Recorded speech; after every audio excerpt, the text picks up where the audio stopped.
Xollagancha tuyog'ini tozalaysiz. Mana oldi oyoqlari mana shu turadi. Birinchi oyog'im, keyin bu oyog'ini chap, o'ng oyoq deganda Bu asosiysi naslli fermalar uchun, sigirlar uchun juda qulay ekan. Sababi tuyoq kasalligi juda ko'p bo'ladi bizda. To'g'rimi? Buqalardan ko'ra ham sigirlarga ko'proq e'tibor berish kerak. To'g'rimi? O'zimiz ham bilmayman, mana bir hafta imkon oldin bitta molimizni sotdik, oyoq og'rig'idan ketdi, sigir edi.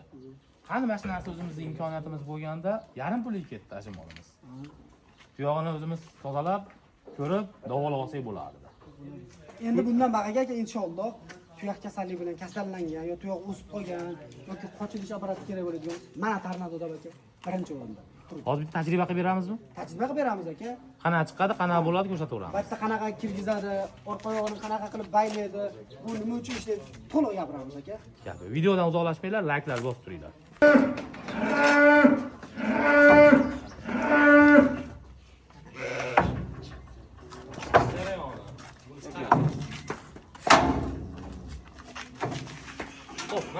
Mana endi nimaga kerak edi degan akalarimiz. Ko'r. Bo'ldi.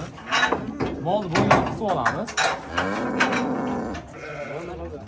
Siz mana sop qo'ydik aka. Bo'ldi. Orqa tomon ham ko'rsatib qo'yadi bekilda. Orqa tomoni bekil, bemalol qo'rqmasdan bo'laveradi aka. Eng katta sigirimizni olib chiqdik, to'g'rimi? Ha, eng katta mana. Bo'yidan aka, bo'yidan bilib qo'ysangiz bo'ladi mana. Qizig'ini aka emas. 1,5 baland, 1,5. Qolasi ukolini qilsa, narkoz berib o'tirmaydi. Xo'p.